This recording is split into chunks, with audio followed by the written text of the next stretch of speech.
Uy, ba nga si Mayora Leni Robredo? Bati na ba sila ni PBBM? Tagawin ba sila?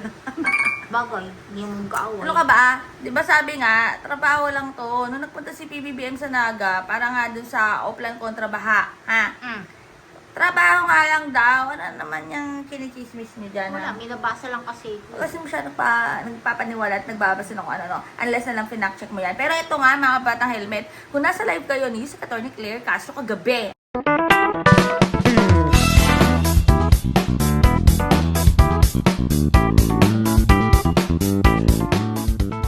Ayan na, shoutout na muna tayo kay Atty. Claire, kay Yusek, Atty. Claire. Mega love shoutout po. Nagpasalamat siya sa mga kakamping, sa mga dilaw kagabi, boss. Maliwanagan tayo.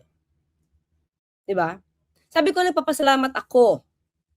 Pasalamat ako sa mga makaleni, o batang helmet, you know na. 'Di ba?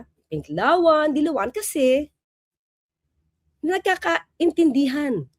Lahat tayo na sarili na sinusuportahan nila yung Pangulo, but they want the truth. 'Di ba? Kaya nga nandito rin ako eh. Kaya kailangan ko 'to i-take up. Kasi, Bidyo Kapar, sabi nga ni Yusek, aware naman siya sa mga supporters ni Mayor Leni Robredo. Syempre, siya na tayo doon. Syempre O, naman. sa mga solid kakamping. Mhm. Na, alam naman natin kung sino sinusuportahan natin eh. So, At alam naman natin, Pati iba pa ba? at aware naman tayo na hindi natin binoto si PBBM. Mm. Pero, gusto natin ng katotohanan. So, open tayo for that fruit, di ba, Bidyo Kapar? Mm. Hindi tayo yung one-sided lang na solid ako, eto lang ako. Ayoko niyan, hindi ko tatanggapin yan. Parang, wala tayong pinagkaiba sa mga DDS, na kahit may nakikita na tayo hindi tama, na may mali na, ay hindi, solid pa rin ako. Hindi tayo ganon. DDS Pero, pa ha? DDS pa din. Oo, di ba? Pero, Dudes pa din. ha? Dudes pa din. Oo. Pero ito nga mga bata helmet, hindi naman din natin may aalis na iba sa mga kakamping or sa mga kasamahan natin, Mm. eh talagang ganun yung pananiwala din na hindi ko tatanggapin yan. So ako ito lang ang papaniwalaan ko. Ayoko niyan. Hindi tayo pwedeng maging ganun. Kasi kahit si Mayor Leni Robredo, hindi siya ganun. Hindi siya one-sided eh.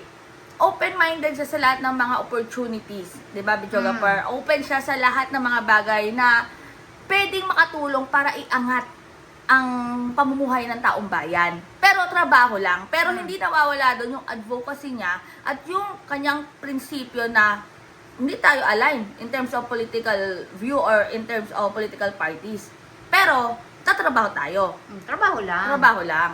Sabi nga, di ba, trabaho lang, walang personal. Oo. Pero ito, trabaho lang, pero kung hindi tayo align in terms sa political view natin, Oo. sa prinsipyo natin, ay no. Paniniwala. Di ba? Kung magnanakaw, edi ikaw mag-isa ka. Oo, pero ako, may transparency and Oo. accountability and good governance ako. Ibigyan mo ko ng Ganun. pera, bigyan kita ng resibo. Yes. O, di ba? Oo. Si Willie, Oo. nung nag-donate sa Naga, sabi ni Willie, di ma'am, okay na yan. Mm. Pero, sabi ni Marilyn, ay hindi sir, hindi pwede kasi hindi kami ganyan dito. Aray ko naman. Bibigyan ka namin ng resibo. Ano? Hindi kami. Hindi kasi kami ganon. Alright. Diba? Bibigyan ka namin ng resibo. Na ito talaga, no, ang dinonate mo for transparency, di ba? Pero yan nga, mga kabatang helmet, ang ganap, o, di ba? O, naku, Joga Per, wala na namang impeachment trial ngayon. Nga, Kakamiss uulan, naman pala. baha. Nakakamiss din yung ano, Senate flakes. Pero, Parang na-miss ko yung bangs. yung Banks! Yes. Tapos na yata si Banks. Ay, hindi pa, no? Hindi pa. Iko-cross, ano pa si Banks. Bangs. Pero ayan nga, Bang, ma. bang, bang. Bang, bang, bang. Pero ito nga mga kabata helmet, no? Diyos ko, ito, kailangan talaga i-fact check to eh. Kasi meron nga daw na yung multo, lalabas daw ang multo. Oh. At magugulat daw ang isang pag at ang isang bulldog. Ni? Kasi lalabas na tong multo. Sino ba yung nawala mga kabatang helmet? Yung biglang naglaho, yung after niyang magsalita, Mm. ng statement niya, ng script niya, Oh. bigla na lang nawala nung mga sumunod na araw. At ngayon na naman daw ay magpapakitang muli. At umanda daw itong mga pero, ayan nga, mga kabatang helmet, huwag kalimutan mag-like, mag-subscribe, at mag-share. O, di ba, video ka para sa video na ito. Pero, Share. ito lang talagang bottom line dyan, mga kabatang helmet. kung may nakikita tayo na ginagawa or tinatrabaho or trinabaho, di ba? I-acknowledge yan. Sabi nga, di ba? Yung tinabahong tama? Oo, yung trinabaho. Tinabahong mali? Yung trinabahong tama. Yung trinabahong mali, kailangan i-call din natin yung attention yan, Oo. di ba? At yung trinabahong tama, syempre, give credit naman din doon sa nagtrabaho ng tama, di ba? I-acknowledge natin. Kung may nakikita tayong ginagawang maganda ng gobyerno, ng administrasyon, why not coconut na i-acknowledge natin yan? Kung may nakikita din tayong mali sa ginagawa ng administrasyon, ng gobyerno, syempre, lalo natin yang i-acknowledge. Oo.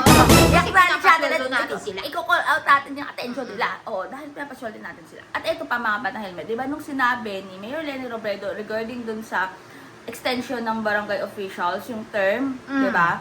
Yung terms nila, yung termino nila, nagsalita tayo doon na medyo hindi tayo pabor doon. Parang okay na tong 3 years, parang 3 Okay years is yun. enough na Oo. maglingkod at kung gusto ng taong bayan na ihalal kayo ulit, edi why not coconut? Pero yun nga yung sinasabi ko sa inyo mga batang helmet, hindi tayo sarado. Kung may nakita tayo na parang oops, teka lang, magsasalita tayo dyan. Pero hindi tayo pwedeng maging one side or one-sided sa Hindi isang ka- bagay. Hindi ka close-minded. Yes, hindi tayo close-minded. Hindi tayo close-minded.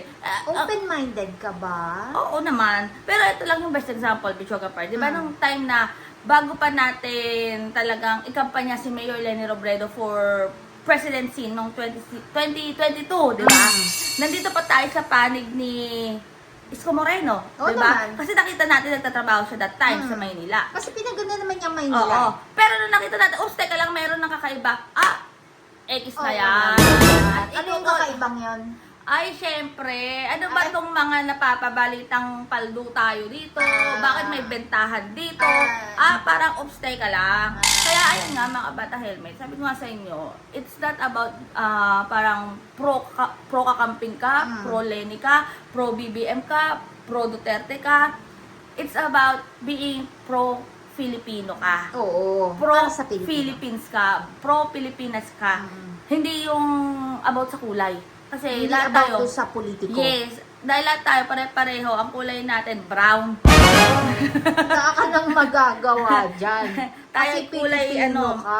Oo, kaya ayan mga kabata helmet, maging matalino na talaga tayo sa mga susunod na eleksyon at mamili tayo ng tama at yung karapat dapat talagang